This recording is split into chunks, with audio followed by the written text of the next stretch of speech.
Welcome, listeners, but take heed. We will say whatever we need to share our knowledge, thoughts, and joy, and even things that do annoy. So join us now, but be aware, we have a tendency to swear. We'll dial it back a little bit. But frankly, we don't give a shit. Welcome to Just Keep Rowling, a Harry Potter book movie compare and contrast podcast. I'm Katie, that's Ellen, and we are super excited because our resident Brit crossed the pond just to come see little old us. Max is currently being held hostage in my guest room, but we will let him out for some evening shenanigans with some of the other patrons, like Sarah, who's here too. It's so exciting. Also, this is the best part about having this podcast. I know. I love the people that it has connected us with and the community that we're building and growing, and just thank you to all of you for being part of it, even if it's just as a keeper who listens to us once a week, or as somebody who comments on our social media stuff, or as somebody who's taken it a step further and become patrons. Yes. We love all of you. You guys are so awesome. I love it. But before we get too sappy, let's just keep rolling into the rolling rehash. Last week we covered the first half of Chapter 5, The Order of the Phoenix, and the absolutely no corresponding film scenes, unless of course you're talking about the ones that happened this week. Yeah. Sirius shares just how happy he is to be back in his parents' house. When it comes to cleaning up after the meeting, Bill seems to forget that he has magic. Molly enlists everyone's help with dinner, but between Tonks and the twins, she may actually have preferred a midnight mealtime. Mundungus's klepto brain never sleeps while his conscience is possibly in a coma. And Harry might finally get some questions answered thanks to his dogfather, and no thanks to his second mother. During episode 124, Crazy Great Minds, our Potter Pondering was, who do you think had a worse summer? Harry Potter, who was stuck at Privet Drive with no news and a Dementor attack, or Sirius Black, who was stuck at a murder house with his screaming mother. Hey guys, Mike calling in from, actually I'm in the recording studio, so that's pretty cool. As for who had a worse summer, I'm going to say definitely Harry Potter. Definitely not because of the Dementor attack. I think he probably actually kind of appreciated a break from the monotony. But I think because Sirius was actually at least around and able to contribute his 2 cents to whatever sort of planning they were doing, I think that was a huge upside for him. I think things really started to hit the fan when the school year came along and, all the professors were back at school, all the students were back at school. He couldn't really talk to Harry so much, and things still kept happening with him outside the loop. So I think that was the worst side for him. So just for the summer, I think Sirius definitely had the better summer. But then, as usually happens, Harry had the better school year. Yo, it's Quincy, and I got something to say today. You know what really got on my nerves? You know what really grind my gears? You know what really chapped my ass? Was Harry acting like a spoiled fucking brat. That's what got on my nerves. Because at the very least, he could go somewhere. At the very least, he can get away.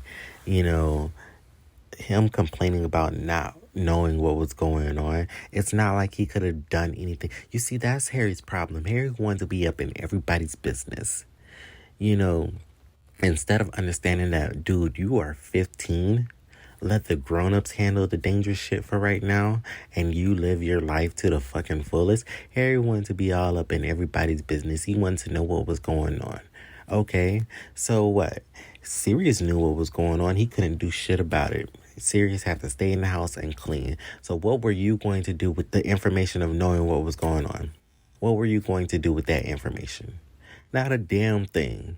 So the fact that you are over here throwing a hissy fit and acting like you had the worst summer ever, guess what? A lot of children spent their time indoors. A lot of children spent their time wandering around, not knowing what was going on. I did, and I grew up perfectly fine. That's all I'm saying. Harry needed to get a reality check, and he needed to get it now, because a lot of his problems would have been avoided if he would have just minded his own fucking business. Hey guys, it's Jackson. So who had the worst summer, Harry or Sirius? I'm going to have to go with Harry on this one. I mean, look, it sucks for Sirius that he was stuck in a place that he hated, that reminded him of the fucked up family he came from.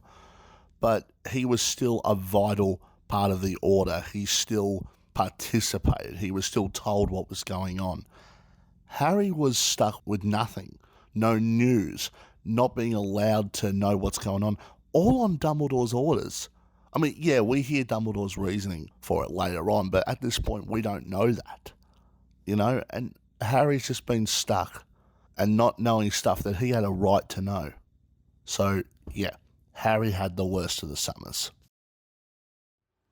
Hi, Ellen and Katie. This is Ashley with this week's Pondering. Who had a worse summer, Sirius or Harry? And just me being the adult that I am, I'm going to say Harry, because on a comparison of worst days and bad days, this has to be the best experiences for Sirius as opposed to some of his worst days, which was Azkaban. Come on now. But for Harry, this is the same shit as summer he been having, plus getting choked out by Vernon till he had to fucking subconsciously magic himself out, attacked by Dementors, almost getting expelled, pretty much thinking you're expelled at this point anyway. Worst summer for Harry. One of. Come on now. Sirius got company. He ain't outside eating scraps like a dog. He ain't locked up in there looking at the Dementors all day, every day. In all actuality, he's living his best life possible if he want to be alive. But I digress. Hey guys, Michaela here for this week's Pondering. So the question was, who had the worst summer? Was it Sirius or Harry? I reckon Harry because, he was stuck at Privet Drive first. No news of anything. Not even more info from his friends and that. He went a whole scrap of summer without any news and that. And also followed by the Dementor attack and then getting expelled, then the hearing and that. And also then suddenly when he comes back, he's suddenly told everything. And it's like he should have been told in the first place. Yeah, so that's it. See you guys. Thank you so much for your responses. Our trivia question last week was, where does Kingsley Shacklebolt lead the Ministry to believe that Sirius has been hiding? Kingsley was feeding the Ministry the information that Sirius Black was currently hiding in Tibet. Tibet he was. Son of a... Ellen, fuck off. Congratulations goes to Mike Riley. Woohoo! He said he needs to pop up every now and then to make sure no one beats his streak, which, just as a reminder for everyone, it's at 11 weeks in a row. Mm-hmm. Will anyone ever beat it? We shall see. For now, let's just keep rolling into the second half of Chapter 5, The Order of the Phoenix, and the corresponding film scenes. Chapter 5, The Order of the Phoenix, Part 2. Mrs. Weasley and Sirius continue arguing about whether or not Harry should be given information about Voldemort. Sirius pointing out that he isn't a child, and Molly pointing out that he isn't an adult or James. Sirius coldly tells her that he's perfectly clear who he is, and she fires back that she's not sure because sometimes he talks about him like he thinks he has his best friend back. Harry wants to know what's wrong with that, and she replies that no matter how much he may look like his father, he's still in school, and the adults responsible for him should not forget that. Sirius takes this as her calling him an irresponsible godfather, and Molly clarifies that she means he has been known to act rashly, which is why Dumbledore keeps reminding him to stay home. Sirius loudly requests they leave Dumbledore's instructions to him out of it, and Mrs. Weasley asks for her husband's support. Arthur cleans his glasses to delay responding, then slowly reminds his wife that Dumbledore knows Harry will have to be filled in to a certain extent, now that he's staying at headquarters. Molly reminds them that there's a difference between that and inviting him to ask whatever he likes, and at this point, Lupin speaks up to state that he thinks it's better if Harry gets the basic facts from them and not a garbled picture from others. Mrs. Weasley realizes she's going to be overruled and tries to share one last thing as someone who has Harry's best interests at heart, but Sirius cuts her off to tell her that he is not her son. She fiercely says that he is as good as, Who else has he got? And when Sirius reminds her that he has him, she reminds him that he wasn't able to look after him while he was in Azkaban. As Sirius starts to rise out of his chair, Lupin speaks up again to remind Molly that she isn't the only person who cares about Harry, and to tell his best friend to sit down. He then continues speaking, saying that Harry is old enough to have a say in this, and Harry immediately says that he wants to know what's going on. Mrs. Weasley accepts this, but tries to send her own children and Hermione off to bed. Fred and George immediately begin bellowing that they are of age, as Ron and Ginny both shout about wanting to know, and Harry being allowed. Mr. Weasley wearily says that she can't stop Fred and George because they are legally of age, so she relents but insists that Ron and Ginny need to leave. Ron points out that Harry will tell him and Hermione everything anyway, and Mrs. Weasley shouts her acceptance of this fact, but still sends Ginny to bed. Ginny does not go quietly, waking Mrs. Black's portrait in the process and adding her ear-splitting shrieks to the din. Lupin slips out to silence the portrait, and when he returns, Sirius turns to Harry and asks him what he wants to know. Harry asks where Voldemort is and what he's doing, saying that nothing in the Muggle news has given any indication of his presence. And Sirius explains that it's because there haven't been any suspicious deaths that they know of yet, and they know a lot. Harry wants to know why he has stopped killing people, and his godfather explains that he doesn't want to draw attention to himself, saying his comeback wasn't quite how he wanted it. Lupin smiles and tells Harry that he messed it up for him, which confuses Harry. Sirius explains that he wasn't supposed to survive, meaning no one but the Death Eaters would know that Voldemort had come back. But Harry escaped and immediately alerted the only wizard that Voldemort has ever feared, Dumbledore. Sirius explains that Dumbledore was able to recall the Order of the Phoenix about an hour after Voldemort's return, and Harry wants to know what the Order has been doing. Sirius tells him that they are working hard to make sure Voldemort can't carry out his plans, which Dumbledore thinks include building up his army. Harry wants to know how they are trying to stop him from getting more followers, and Bill says that it has mainly been trying to convince as many people as possible that you-know-who has returned, but it's proving tricky because of the Ministry's attitude. Tonks reminds Harry how Cornelius Fudge behaved after you-know-who came back, and tells him that his position hasn't shifted at all, and he is absolutely refusing to believe it's happened. Harry wants to know why he's being so stupid, and Mr. Weasley and Tonks explain that it's because Fudge is frightened of Dumbledore, thinking that he's plotting to overthrow him to become Minister of Magic himself. He has never quite forgotten the popular support that Dumbledore had for the job, even though he never applied for it or even wanted it. Deep down, Fudge knows how much cleverer and more powerful Dumbledore is than himself, but has become so fond of power that he has managed to convince himself that Dumbledore is just trying to stir up trouble.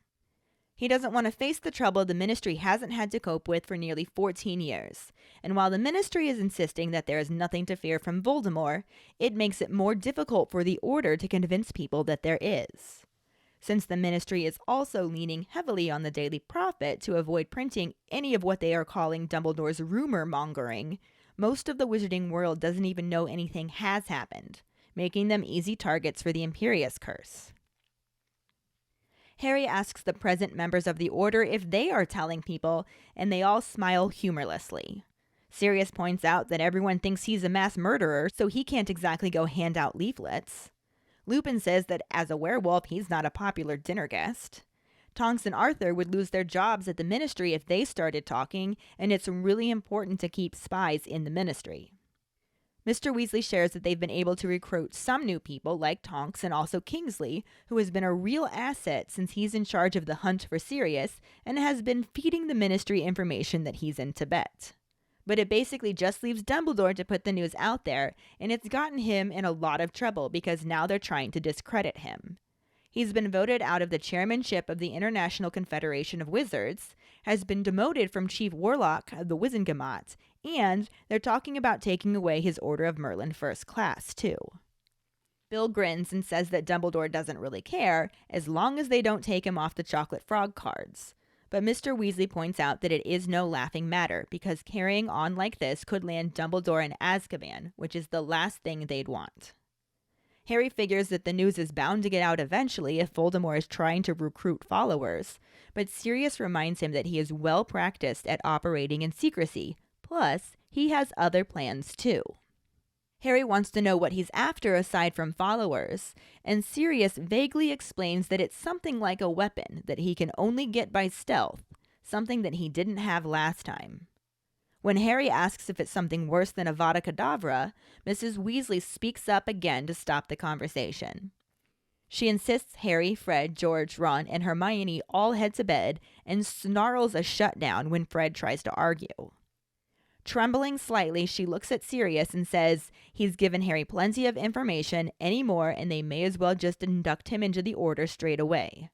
Harry immediately agrees to this, saying he wants to join and wants to fight, but this time it's Lupin who says no, that the order is comprised of overage wizards who are out of school. He agrees that they have said enough, and Sirius shrugs but doesn't argue. Recognizing defeat, they all stand up and follow Mrs. Weasley's order to head upstairs. The movie scene starts out in the kitchen of Grimmauld Place, where everyone is sitting at the dinner table and the camera is focused on Crookshanks, who is licking his lips after ingesting the extendable ear. It cuts over to one of the twins, who is silently cursing the cat, and then over to Tonks, who is magically making her nose look like those of different animals, to Ginny's amusement. During all of this, Harry is having a conversation with Sirius, trying to understand what the Ministry of Magic has against him, and Moody speaks up to tell them to show him, since he will find out soon enough. The entire table falls quiet and looks awkwardly around at one another, as Kingsley shakes out a copy of the Daily Prophet and passes it over to Harry. As he looks at a huge headline on the front page that reads, "The Boy Who Lies," Sirius explains that the newspaper has been smearing Dumbledore as well. Fudge has been using his influence to smear anyone who claims Voldemort has returned. Harry wants to know why, and Lupin explains that the minister thinks Dumbledore is after his job. When Harry says that's insane, Lupin cuts him off to tell him that's exactly the point. Fudge isn't in his right mind. It has been twisted and warped by fear. He continues explaining that fear makes people do terrible things, and the last time Voldemort was in power, he nearly destroyed everything they hold most dear. Now that he has returned, he thinks Fudge will do anything to avoid facing that terrible truth. Sirius speaks up to share that they think Voldemort wants to build up his army again, because 14 years ago he had huge numbers at his command, witches and wizards and all manners of dark creatures. They know he has been recruiting heavily, and the Order has been attempting to do the same. He begins to mention that gathering followers isn't the only thing that Voldemort is interested in, and though Moody clears his throat, Sirius continues to speak, saying that they believe he is after something. Mrs. Weasley stops chopping vegetables and stares at Sirius, as Moody warningly says his name. Choosing his words carefully, Sirius says that it is something he didn't have last time, and Harry asks if he means some kind of weapon. At this point, Mrs. Weasley sets down her knife as she says no, walking over to Harry to take the article away from him and admonish Sirius for giving him too much information, since he is just a boy. When she says that if he says much more, they might as well just induct him into the Order straight away, Harry bursts out with, "Good, he wants to join. If Voldemort is raising an army, then he wants to fight." Sirius sits back in his chair, pleased with these words, and tosses his godson a slight wink. The best that I can say about this section is that it loosely corresponds.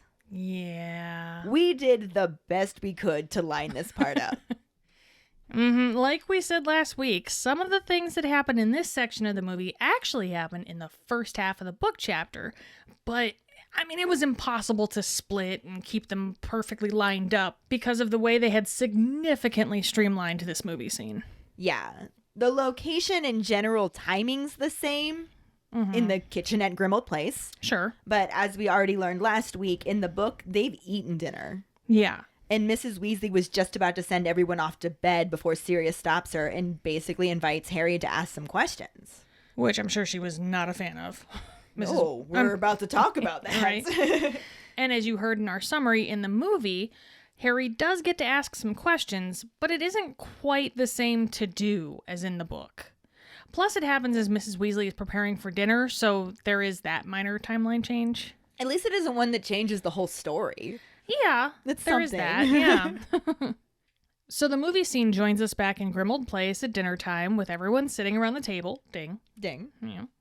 We see Crookshanks trying to get the last of the ear out of his teeth, while one of the twins silently hopes he chokes.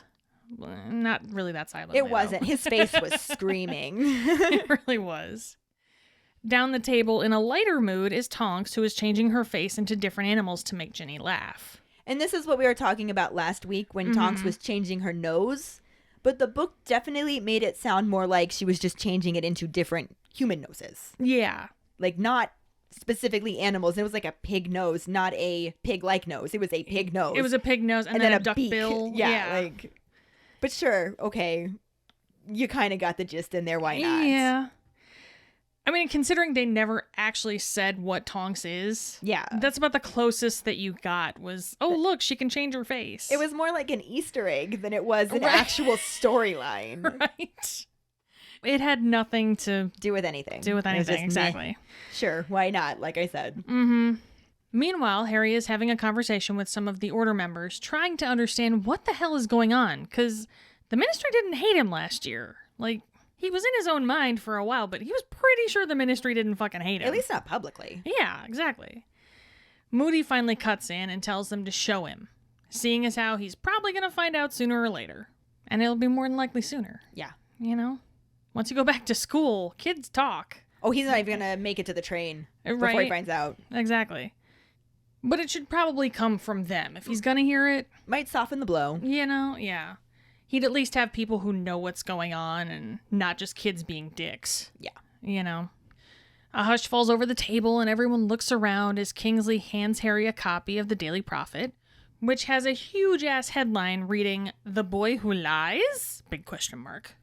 And a big picture of Harry from the Triwizard Tournament. So clever.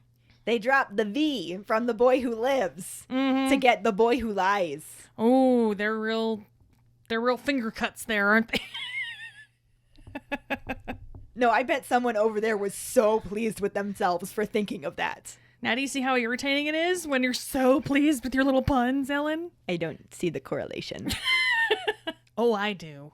For the record, it was probably Fudge himself who thought of that. And if it was, that was also probably the cleverest thing that he has ever done in his life ever. That is true. But speaking of Fudge, then the headline changes to "Fudge, all is well," with a picture of that dumbass. See, I would have gone with Fudge, all is hell, because I can change one letter too. But he wanted it to be all is well. I'm just making a point. Well done. That's the only attaboy you're getting from me today, though. Oh, challenge accepted. Anyway, Sirius tries to make Harry feel better by pointing out that they've been attacking Dumbledore too, so it's not just Harry, right? Like, yay? I'm sure that's a huge comfort to him at this point. He's in good company, essentially.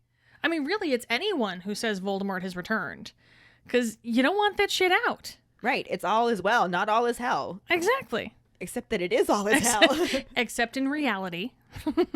And not Fudge's head. Yeah. So he's just going to go ahead and tell the papers what to print while the whole wizarding world goes to hell in a handbasket. See? All is hell. I'm just in a saying. handbasket. All is hell in a handbasket. But this also basically leaves out all of the argument that Mrs. Weasley and Sirius have about whether or not Harry should be given information about Voldemort. Mm-hmm. And we mentioned this at the end of our compare and contrast section last week, is that Sirius and Molly are totally fighting, and none of what we're about to talk about was shown in the movie scene. Yeah. There was a little tiny bit of it in the extendable ear portion. There was some tension, for sure. Yeah, like you heard the comments just existed. a boy, and he's as good as, And they absolutely referenced it. Mm-hmm. They did not include it. No. You had to be paying a fucking attention. Like, which we have been, but... We have been, but casual movie watchers may not have been. And I'm not going to lie, when I saw it in the theaters, I had no idea what they said, because theaters don't have closed captions. Right. They should, by the way, side note. Yeah, they should. Mm-hmm. You definitely do miss things, especially things that are said in an accent. The words don't always process properly. Yeah. But then when you get the, description of loud gasp, or And I know that is very helpful to people who actually need the captions. Yeah. But it's still, I love the way that they come up with to describe sound effects. Mm-hmm. I love it. I love it. I'm so glad that they're doing that, and I want more of it. It's amazing. I love it. really I is. love it. I want some more of it. We also need more of Molly and Sirius fighting, because there are some low blows in this scene in the book that, like you said, we got hints of it in a previous section, but you don't this get moment, Yeah. the fight, like, yes, at the end, Molly tells him to stop, but she never once speaks up before then to criticize Sirius directly the way that she does in the book, because the thing that kicks it off is Sirius telling her that Harry's not a child. And we did hear that in the movie. It was a side note, not a plot note. But Molly's response is what starts to show us what she really thinks of Sirius, because she's just like, he's not an adult either, and he's not James. Yeah. Which, I mean, she just flat out called him a little twitched in the head. Yeah. And maybe he is. And maybe not even that, but just reminding him, like, your best friend's dead, dude. Yeah. It was a low blow. This isn't your best friend. Your best friend's gone, guy. And you need to accept that. And maybe she thinks she's dealing like a truth bomb and it's in his best interest. But really... Time and place, Molly. Yeah. She just kind of went extremely mama bear on him. Yeah. And it was, I think, pretty hurtful, actually. Oh, definitely. And I love Mrs. Weasley, and I understand where she was coming from because she's protecting Harry. Yeah. But so is Sirius in his own way. Right. And I think that gets across in this section. Yeah. Because Sirius is just like, I know perfectly well who he is. Like, you don't need to say shit like that to me. And she's like, I'm not sure you do, because sometimes the way you talk about him, it's like you have your best friend back. Eesh. And you know what? The movie tried to portray that as well, which we'll talk about later. They did. Well, also, Sirius has seen Harry in a totally different way, too, up to this point, than Molly has. Yeah. Molly has always been the mother figure to him. Molly has always seen him as, you know, her other boy. Yeah. Her son. Where Sirius was literally rescued by him, like the first time they actually really met. There is definitely a lot more equal footing between these two than there would be between mother figure, son figure. Sirius was introduced to a boy who could hold his own against 3 grown wizards. Yeah. Sirius knows how badass Harry is. Yeah. He gets it. Sirius has seen what Harry can do. Molly hasn't, and so she has mom goggles on. Yeah. Even being told what Harry can do. It's doesn't not the process. same. No, it's not the same. All she can think is he shouldn't have to do things like that. He's a kid. Which, you know what? She's not wrong. She's not wrong. However, he is too deep in this. He is not a normal kid. No. I almost would kind of be like, worry about your other kids, Molly. Yeah. And Harry's also over there just like, well, what's wrong with that? Yeah. Where's the issue? I have very few things in life to look forward to at this point. Like, can I just have my father's best friend as my best friend? Like, Yeah. hello? Can I just be Funkle Sirius, for fuck's sake? Dog father serious? Dog fuck, come on, man. And we'll even talk about this a little bit later, how Harry is beginning to see Sirius as a mixture of father and brother. Yeah. Like, there's a familial bond there. Sirius, I feel like, represents hope to Harry. Right. I mean, he thought he had nobody. He thought he had no legit family. Sirius is the closest thing he's come to legit family. Yeah. Someone who knew his parents. Someone who knew him as a baby. And Harry is just... He might have dog son goggles on for himself, you know. Yeah. But also, they're in 2 so similar situations, Harry and Sirius, because Harry is stuck with the Dursleys most of the time. Not right now, but most of the time. And I mean, that's why that became our Potter Pondering, is who had it worse, because they were very similar situations. Exactly. And Sirius is stuck in this house. And the bond that the two shared was really important to both of them. And I get that Molly was trying to protect Harry, but it was also kind of a shitty thing for her to try and take away from them both. Yeah. For 2 people who don't really have that much. Yeah. At least they had each other, and she was kind of trying to hold him back from that. Yeah. And I know it was out of protecting Harry. It was out of love, but it was still not the right thing to do. And even when Harry asks what's wrong with that, her response is, no matter how much you may look like your father, you're still in school, you're still a child, and the adults responsible for you need to remember that. And she's not wrong. She's not wrong. It's just not how she should have gone about it. Yeah, I think it definitely could have been a conversation to have in private, not in front of Harry and the other kids, Yeah. if it needed to happen at all. But I also think that Molly's got a little bit of control issues when she gets into Mama Bear mode, and that's something she probably needs to work on for herself. Definitely. But when she makes that comment about the adults responsible for him not forgetting that, Sirius just hears, "You're an irresponsible dog father," which she kind of is saying. She clearly thinks that he's irresponsible, because when she clarifies what she says, she's like, "You've just been known to act rashly. It got you put in Azkaban, dude. Like, I don't know what to tell you. You say you're here for Harry now, but you couldn't be when you were in Azkaban for 12 years. That's low. It is low. It's so low. I just can't wrap my head around how low it is. I love Molly. And she's so wonderful, and she's so fucking fierce, and I love the hell out of her. But that was not okay. No. I mean, everybody makes mistakes. Everybody says things out of emotion, and this is where she is. She is in an emotional protect Harry Mama Bear moment. Yeah. And not to it sounds to me like she doesn't understand the whole story either. I honestly don't know that she does. No. Probably because she's never bothered to ask Sirius. Yeah. You know, she knows what she's heard from other people. She knows what she's read in the paper. She knows what has been explained to her. But she has never gone to Sirius, undoubtedly, and just been like, oh, I'm sure. Look, guy. And like I said last week, in some ways, I think she views Sirius much the same way she views Mundungus. And I think that she kind of blames Sirius for getting himself put in Azkaban because he acted rashly. I think that's what that comment says. Yeah. And it's clear that she feels that all that time in Azkaban merely just stunted any emotional growth he could have gone through had he not been in. So she's just under the assumption that he's the same crazy ass dude. Which, I mean, in some ways he is. He is.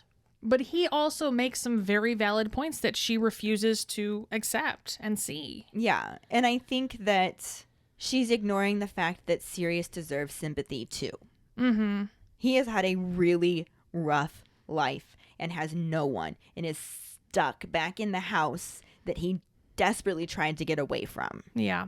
And it's just like, well, he's not a bear cub. He's not a boy. Mm-hmm. So she doesn't feel the need to try to take care of him like she does basically everybody else. Yeah. And I think that's just like a little bit of bias showing towards him. Definitely.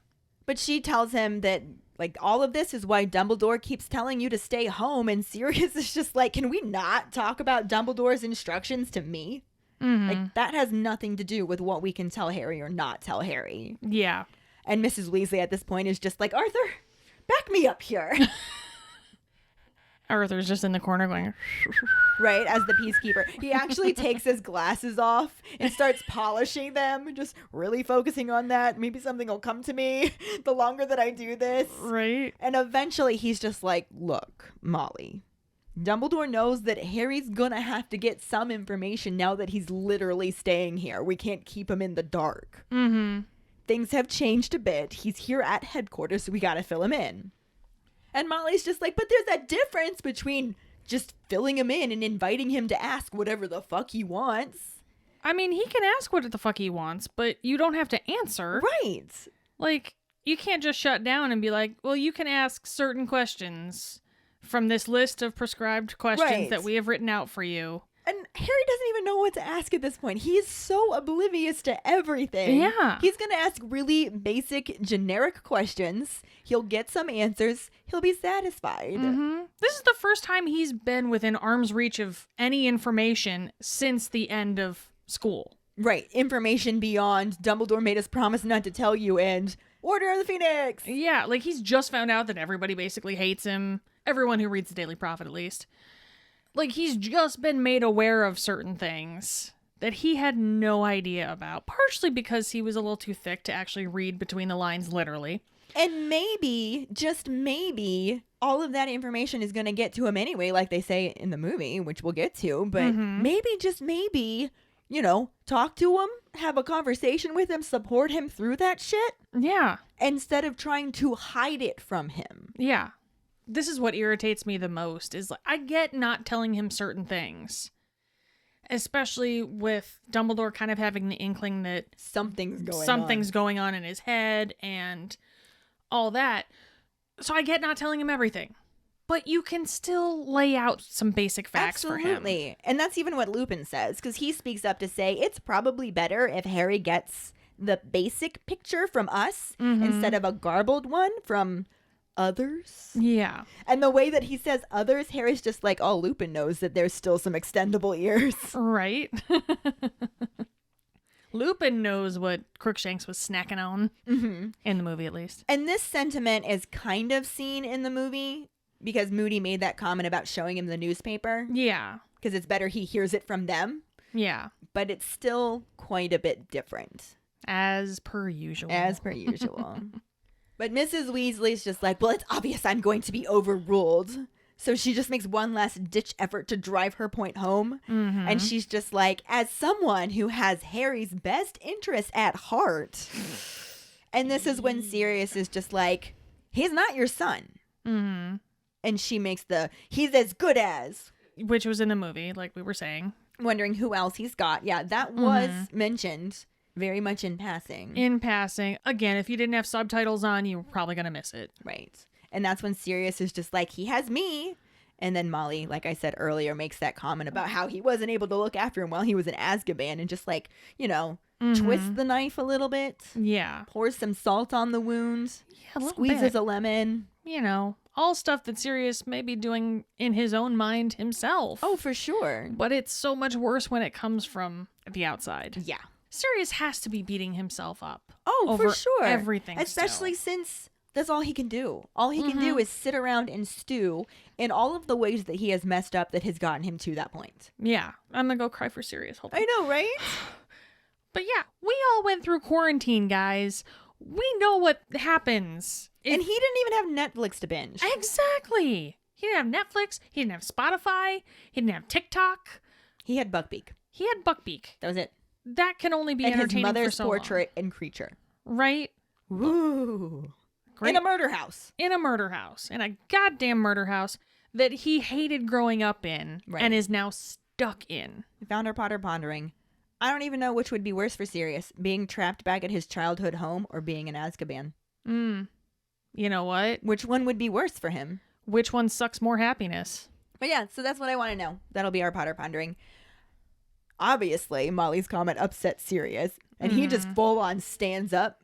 But Peacekeeper Lupin, between Lupin and Arthur, we got people that know how to calm down the others. Yeah. Lupin's just like, Molly, you are not the only person at this table that cares about Harry. Check yourself. Yeah. But then he's also just like, Sirius, sit the fuck back down. Yeah. Like, what are you going to do right now to Molly Weasley, to Mama Weasley? What are you going to do to her right now in front of her children that would be a good idea? Sit down. In what world does this end well, Right. Sirius? Do tell me. Because I can tell you, in no world. But Lupin being Lupin also knows to just keep going. Distract. He says, Harry's old enough to have a say in this. Which Harry's just like, I want to know. Tell me what's going on. That's all I've wanted to know all fucking summer. Just tell me. Just tell me. So Mrs. Weasley's just like, fine, whatever. But Fred, George, Ron, Hermione, Ginny, you all need to go off to bed. Oh, I don't think that's going to go well, is it? It does not. No. It does not. Fred and George immediately start screaming that they're of age. They want to stay. Like, you can't send us to bed. We are of age. But can she, though? She can try. Yeah. She certainly does. Ron is shouting about how Harry's allowed. I want to stay. Harry's allowed. And Ginny's just like, I want to know. They're all like, also all of these redheads are just screaming right now. Right. Some fiery gingers. Yep. And Mr. Weasley's just like, you can't stop Fred and George. They are legally of age. So she's just like, fine, whatever. But Ron and Ginny, you need to go to bed. And she's also like, Hermione too. Like, I know that You're not my kid, but she knows, but she's like, go to bed. And Ron's just like, hello, Mom. Harry is going to tell me and Hermione everything that he learns as soon as we see him next time anyway. There's no point in keeping us out. Yeah. And she's just like, fine, whatever. But Ginny, you are going to bed. And I mean, same argument, but okay. Well, at this point, they don't really know that there is a good bond between Ginny and Hermione or anything like that. Yeah. She just needs to win one fight here. So she is not going to back down on this one. And unfortunately for everybody in the house, Ginny is also not going to let this one slide. And she goes, muttering under her breath, maybe even yelling at some points. Pure teen angst. Oh, yeah. And all of the noise that she's making also wakes up Sirius's mom's portrait. So now we have the screaming coming from crazy Gary Oldman's mom. Yes. You like that? Crazy Gary Oldman's mom. That works.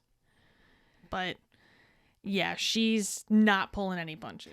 The one quote that I have always felt relates to Ginny so much is, though she may be little, she is fierce. Tiny, but fierce. Yes.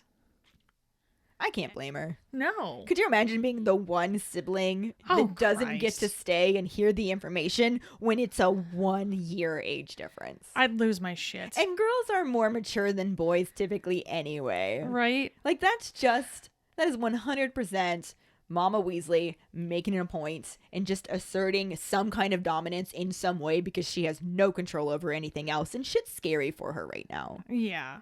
Which I understand, but I'm not gonna lie, if I were Ginny, I'd be like, you know, maybe if I was let in on some of the more adult conversations, I wouldn't have been writing in Tom Riddle's diary. Yeah. What do you think about that, Mom? Mum, what do you think about that? Lupin slips out to quiet down the crazy Gary Oldman's mum. And then when he gets back, Sirius turns to Harry and he's just like, so what do you want to know? Ask and you shall possibly get an answer. No guarantees, but we'll try. But like I said, Harry stays pretty generic with his questions. He just wants to know what's going on. He's just like, where's Yeah. Voldemort? What's he doing? Yeah. That does not mean you have to give crazy details that Harry doesn't need to know. Just Not at all, man. Harry's just over there like, nothing on the Muggle news has told me anything. There's no indication that he's back, and I don't understand that. But Sirius is just like, that's because there haven't been any suspicious deaths that we know about. Yeah. It hasn't reached the Muggle news because there's nothing to reach the news. Mm-hmm. So Harry's just like, well, then why isn't he killing people? He likes killing people. I saw him kill people. He's not killing people. What is going on? There is a lack of dead people, and I don't know why. Well, his dog father explains that at this point, he's just not trying to draw attention to himself. Yeah. He's being stealthy right now, and a string of Covert. bodies is not stealthy. Mm-hmm. And it's where he knows how to stay under the radar. Oh, yeah. And he especially has to stay under the radar because he didn't quite get the comeback he was hoping for. Yeah. That was supposed to be like a super sneaky, take Harry's blood, come back, kill Harry. No one knows. Yeah. It's just, where'd Harry go? And then, of course, take over the whole fucking world. That is Pinky and the Brain's plan right there. Yes. Wormtail, are you pondering what I'm pondering? That is just what happened.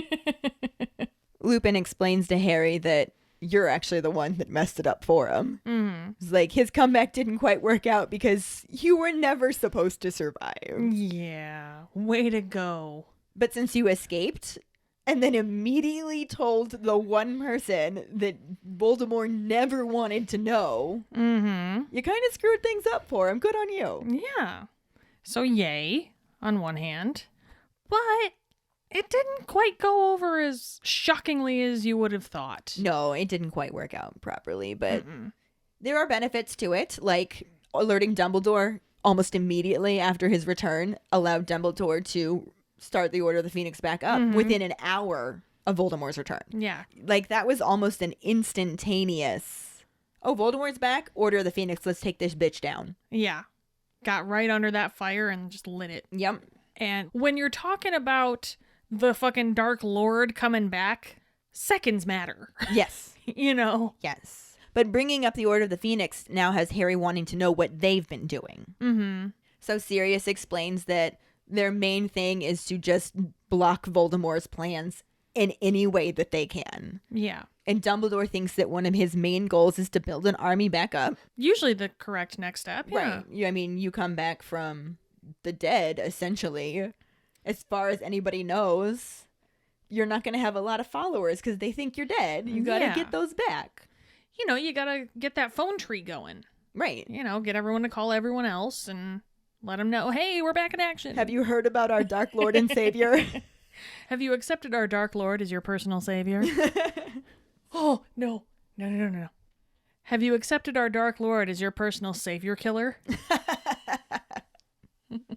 Yes, basically. Mm-hmm. Voldemormon. Did you just Voldemormon the villain of this story, Katie?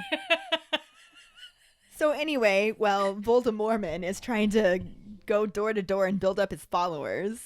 Harry wants to know what the Order's doing to stop that.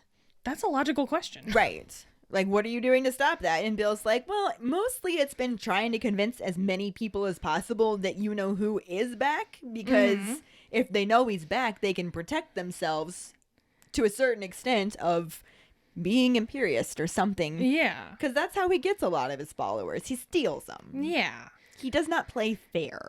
What do you expect? He's on the dark side. He's not a good guy. No.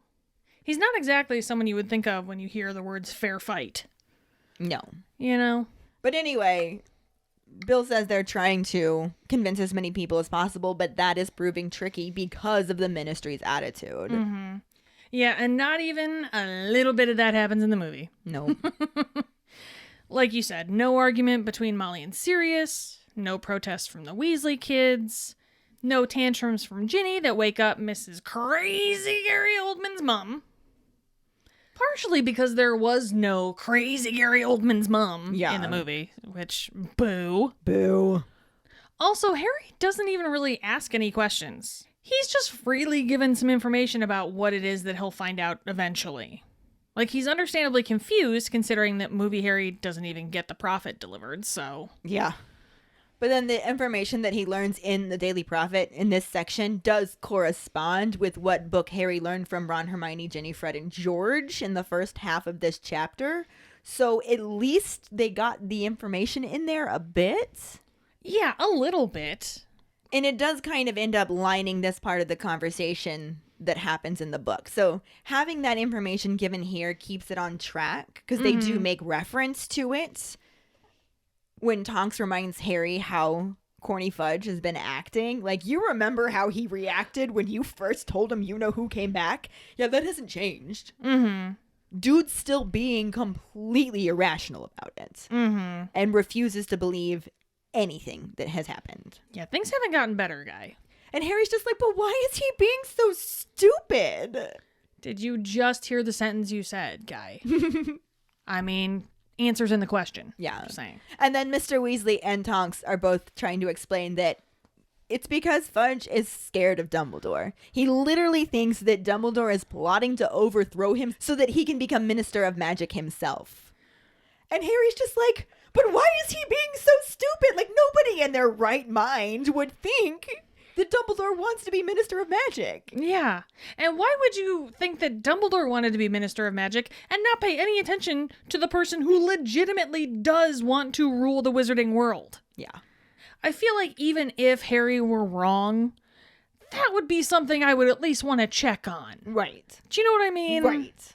Just for safety's sake. You know, maybe take the news that the world's worst dark wizard has returned seriously and then be relieved if he's wrong. Mm-hmm. Exactly. That is the literal definition of better safe than sorry. Prepare for the worst, hope for the best. Right. Come on. Except if you're Fudge, in which case you pretend the best is already there and prepare yourself for a situation that makes no goddamn sense. There you go. But he also is just super insecure because when he was first elected as the Prime Minister of Magic, everybody actually wanted Dumbledore to do it. And Dumbledore was just like, no, I'm good. Yeah. So he had a lot of popular support. Yeah. That on some level, Fudge is just like, I would not have this job. Like, all Dumbledore needs to be like is, you know what, I changed my mind. Fudge is a moron. I will be Minister of Magic. And everybody would be like, okay. Yeah. And then Fudge just gets cast aside. And that insecurity isn't based in nothing because he knows. Yeah. He knows what Dumbledore is. He knows what he's capable of. He knows how clever he is. He knows he used to always ask him for advice. Mm-hmm. He is well aware that this wizard is a billion, gazillion, trillion times more competent than he is. but he can't let anyone else know that, of course. So No. we have to make Dumbledore crazy as fuck. Dumbledore's just trying to stir up trouble. I'm the clever one. Mm-hmm. Listen to me. Me. I'm the Minister of Magic. Me? But I think it's also not just insecurity. I think it's just also that fear of knowing what it was like 14 years ago and not wanting to deal with that again. Yeah. Which is definitely what the movie projects when Lupin tries to explain that Fudge has just gone fucking cuckoo bananas and thinks that Dumbledore wants to take over shit. Yeah. Harry points out that this is insane. Ding. And Lupin's just like, yeah, no shit. Boy's going nuts. He's cray-cray in the hay-hay. He should be sharing a room at St. Mungo's with Lockhart right now. Dude has lost it. Lost it. However, last time Voldemort was up and kicking, shit was bad. Like, really bad. You owe me a Coke. So Fudge is just going to ignore all the bad stuff because he doesn't want it to get Voldy bad again and seems to be under the delusion that if he just denies it, it will go away. And I'd say that is a ding, like you said. Mm-hmm. Plus, the book chapter also mentions that the Ministry is leaning heavily on the Daily Prophet to avoid printing any of what they're calling Dumbledore's rumor mongering. Mm. And I think the movie definitely got that point across. Oh, yeah, for sure. It also mentions that as a result, most of the wizarding world doesn't even know anything has happened that makes them easy targets for the Imperius Curse, which is how Voldemormon recruits. Yes, exactly. One of the ways. Yes. Aside from going door to door. So, Ding dong, Imperio. so Harry's just sitting there like, but you're telling people, right? Mm-hmm. Like you said, you're trying to inform people, so you guys are out there telling people that Voldemort is back, right? Right? You guys are covering some ground, yeah? Sirius is just like, well, everyone thinks I'm a mass murderer, so I can't really just start going and handing out leaflets. Mm-hmm. And I just love that vision of just like Sirius ringing doorbells and just being like, Voldemort's back, and they're just like, Sirius Black! Standing outside the leaky cauldron with like pamphlets and shit. Just, have you heard the news? Have you heard the news? Dark Lord's back. Pass the word. And then on top of that, Lupin's just like, well, I'm a werewolf. Mm-hmm. So people don't like my kind or trust my kind. Yes. Not exactly a popular dinner guest. And again, you have that vision of like Lupin going from door to door, knock, knock, knock. Yeah. Have you heard about the Dark Lord? And they're just like, werewolf! But they also point out that Tonks and Arthur, since they work, and Kingsley too, even though he's not actually mentioned in this moment, Yeah. but they'd lose their jobs at the Ministry if they started spouting all of this stuff out. And they need to be at the Ministry because it's important for them to have spies there too, because Voldemormon does. Of course. And then Mr. Weasley does share that they have been able to recruit some new people like Tonks and Kingsley, Mm-hmm. who especially has been a real asset because he's in charge of the hunt for Sirius, being an auror that he is. That's so fitting. And he's just like, I hear he's in Tibet. We should go look in Tibet for him. Which was our trivia question. Yep. But anyway, basically the only person left that can actually spread the word of Voldemort's return is Dumbledore. Mm-hmm. And that's part of the reason why he's in so much trouble, because he's been spreading the word and now they're just trying to discredit him so that his word doesn't mean anything. And they voted him out of the chairmanship of the International Confederation of Wizards. Mm-hmm. He's been demoted from Chief Warlock of the Wizengamot. And on top of that, they're like, you know what? You know what'll really do it? Let's take away his Order of Merlin First Class.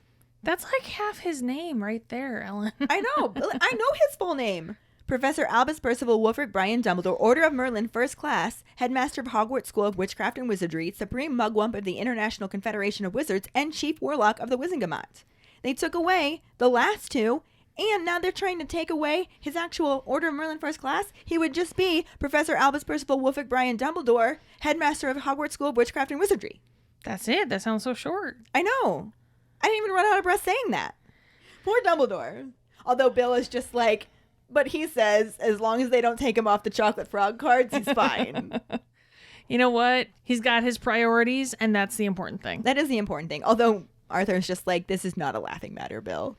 And Bill's just kind of like, you gotta laugh or you're gonna cry. Yeah. But Mr. Weasley's concern is that carrying on the way he has been could literally get Dumbledore arrested, and the last thing they want is for him to be in Azkaban. Although, knowing Dumbledore, he's just like, I could break out, of course, but we'll get to that too. Oh my god, I love Dumbledore so much. And Harry's just sitting over here like, but if Voldemormon is trying to recruit followers, the news is bound to get out eventually.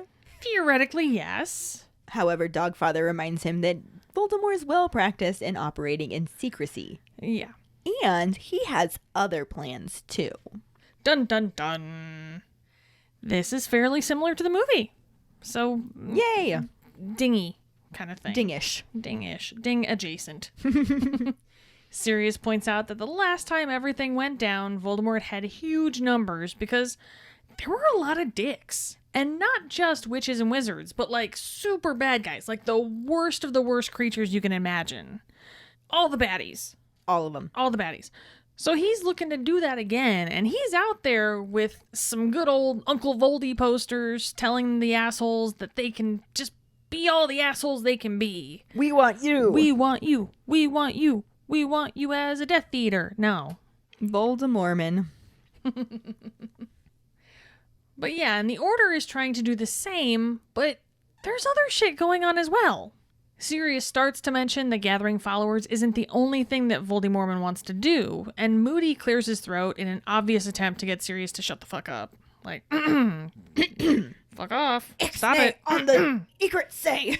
Shut the fuck up, guy. Which is the closest that it got Yeah. to there being any indication that maybe no one wanted Harry to get this information. Right. Until the end. Yeah.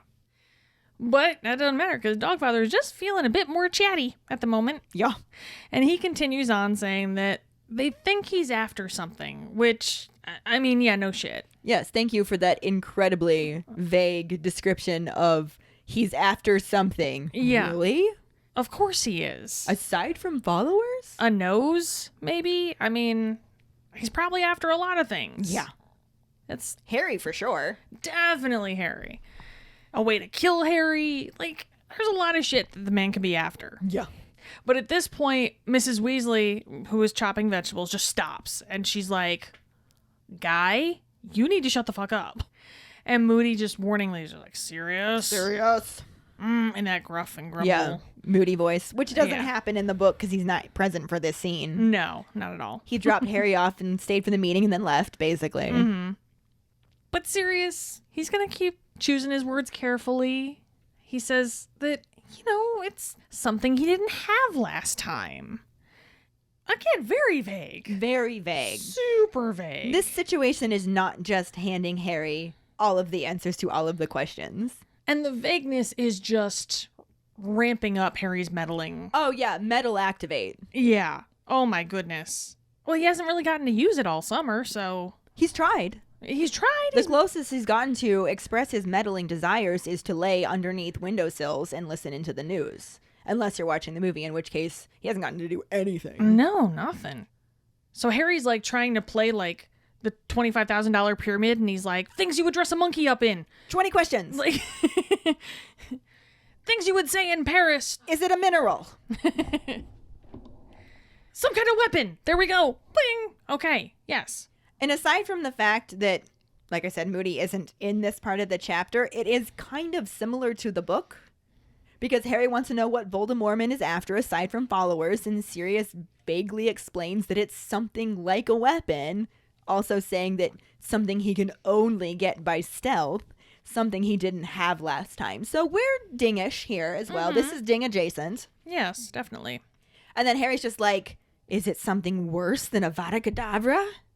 And this is just the last straw for Mrs. Weasley. You bring up killing curses around her children, and she's just like, nope, Yeah. done. Shutting down the conversation. Shop is closed, children.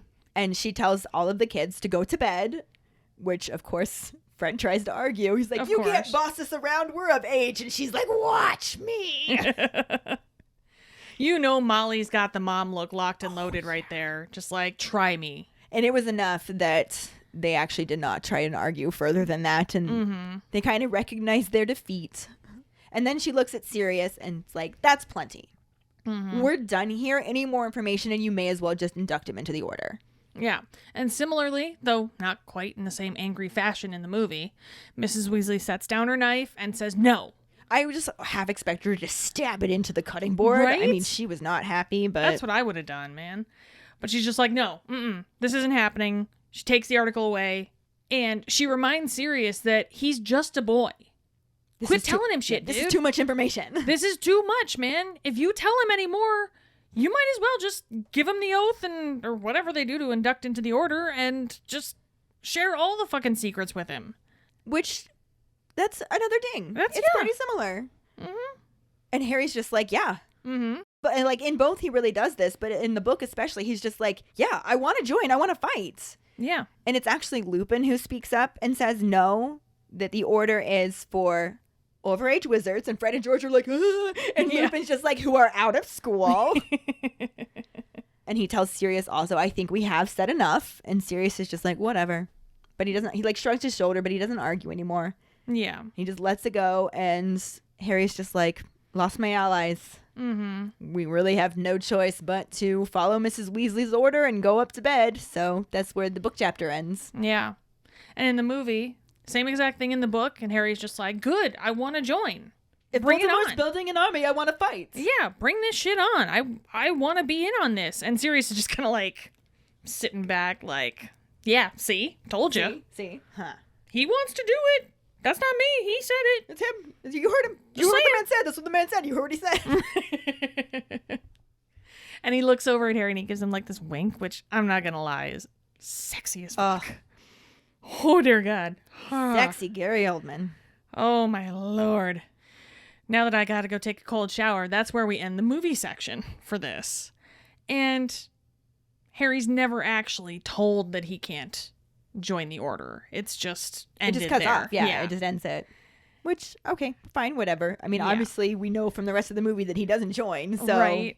And it just ends on that sexy, sexy wink. And it's just, it's just a little twitch of the eye. Oh, God, fuck, can't, sorry. Can't get Speaking talking about of that sexy, sexy wink, though, why don't we talk about Whew. the slightly more mild-mannered Gary Oldman returning as Sirius Black? it. Let's do, please. Oh, good Lord. I just love how he embodies every character he plays. Yeah, he's amazing. And there's just something from the moment that Harry goes running up to him to hug him, he was serious. He was, and he just projected the absolute right. Like, he just exuded from every orifice Sirius Black. He didn't have to say anything, just the way he sat in the chair, just the way he gave that wink. Yeah. He had that cocky arrogance that you expected to see from Sirius Black, Yeah. especially since he's had some time away from Azkaban to get his shit back together. Yeah. And you got to think, too, this is probably one of the proudest moments he's had with Harry. It's all just right in his expression. And he's just like, really? You sure he's not James? I'd say my biggest disappointment is not even his fault. They left so many other things out of this scene that he could have done and been awesome at. I Oh, would have definitely. loved to see him and Molly, or in other words, Gary Oldman and Julie And Walters, Julie Walters, just yeah. go head to head. How fucking epic would that be? It would have been great. And I can't believe we got bilked from it. We really did. We got hoodwinked, is what we got. Mm-hmm. We also had David Thewlis as Remus Lupin. Who just also embodied Remus Lupin. He really did. He came across as the voice of reason, and that's And I think he always was. yeah. That's how I always saw the Marauders. Was Sirius and James were the troublemakers, more so Sirius. But the two of them definitely But the fed two off of them together, one another. yes. And then Remus was the one that like was the responsible one, Voice of reason. voice of reason, and then Peter was along for the ride. basically yeah. He was the little fanboy. Mm-hmm. Actually, the thing that disappoints me the most, I'm glad that he was in this scene, and I'm glad that they actually gave him some lines. Yeah. But oh boy, did he get bilked out of this movie. Oh yeah. And he does have some good moments later on, much later on. So in a couple of years, we'll probably end up Right. talking about it. Sometime next century, we'll Right. get to this talking point. But yeah, But he did such a great job, like, doing the teacherly, calming thing that he did when he was explaining things to Harry. mm-hmm. You can't just put anyone in a cardigan and expect them to come across as well as he did. Oh, he did so good. You know? If Mr. Rogers was a werewolf, I'm telling you Right. what. Like, I was still a little irked awkwardly by the Sherlock Holmes mustache he had going on. But you know what? I'll accept it. It was such a minor thing. And it was not necessarily his fault either. Yeah. That just could be what they decided he needed. Yeah. But my thing with it is he is one of the few responsible adults in Harry's life. And it's such a shame that he gets that cast upon him as being something negative because of the werewolf that's not his fault either. Yeah. Because he is so kind and he's so understanding and he's so accepting and he's so helpful. He plays both an adult, a peer position for Harry, but he also gives him the chance to like grow. Like he's allowing Harry to know these things too. And I feel like even though it was minimal, that still shined through his performance. Definitely, yes. And it makes me so mad that we couldn't get more of that. Because they do have a very special bond, as we learn more about later in the books anyway. In the book, yeah. So obviously we'll end up talking more about it. But that is pretty much it for our actors. Yeah. There's a few other people in the scene. Some we've already talked about. Some have better moments next. So yeah, we're just going to hold on to it until then. Because why talk about someone who hasn't done anything? Right. It's not much to talk about. Exactly. But that'll bring us to this week's Potter Pondering, which is, which do you think was worse for Sirius? Being locked up in Azkaban or cooped up at Grimmauld Place? Find the post on our Facebook page and share your thoughts. Or call us at 216-526-6792 and leave your response as a voicemail. Make sure you start off telling us your name and then go into your answer. Don't forget, you can also stitch your response on TikTok. The Ban or the Murder House. Let's hear it. We really look forward to reading, hearing, and seeing them. This will bring us to our sorting hat story, which is from Sarah Baines Miller, who is currently at my house. She writes, according to Pottermore, I'm in Gryffindor, though I think I should be in Ravenclaw. My Patronus is a wild rabbit, and my wand is spruce wood with a phoenix feather core, 10 3/4, and surprisingly swishy flexibility.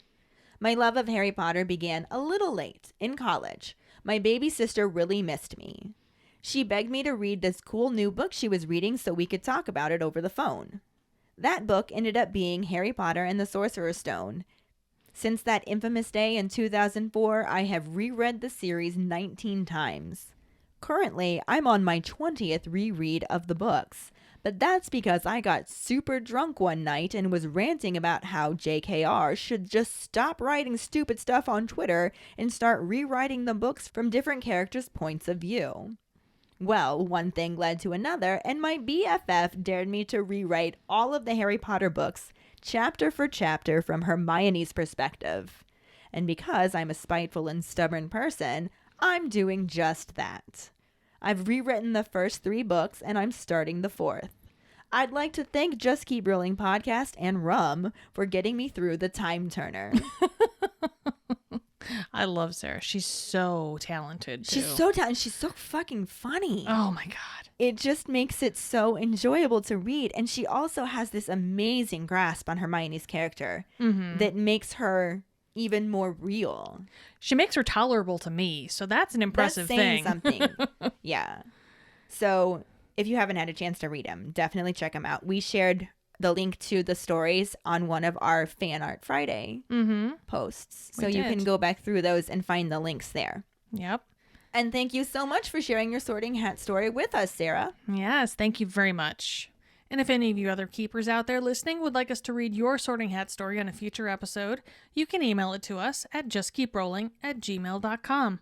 Let us know your house, wand, Patronus, how you got into Harry Potter, and anything else that you might want to share with us. Or you can message it to us over social media or just post it on our Sorting Hat Saturday post. This week's trivia question is, what did Mrs. Weasley find under the sofa in the drawing room? The first one who responds with the correct answer and the code word #soundslovely will get a sticker. Another way to get a sticker is to rate and review us through iTunes or Facebook. Make sure to email us at justkeeprolling@gmail.com to let us know you did, and we'll get back to you to figure out which sticker you want and where to send it. Don't forget to find us and follow us on Facebook at JKR Podcast. and Twitter and Instagram at Just Keep Rowling. Following us on Podbean at justkeeprowling.podbean.com will get you the episode as early as possible and give you a leg up in answering the trivia question.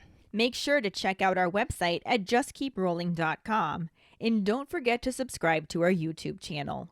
If you would like to help us continue creating more content, you can support us as a patron and get extra perks on patreon.com/justkeeprowling. As always, any support you can give is greatly appreciated. And join us next week when we talk about the first half of Chapter 6, the noble and most ancient House of Black, and the absolutely no corresponding film scenes. Thanks for listening. We hope you hear us again. I'm Katie. I'm Ellen. Until the next time, Just keep rolling.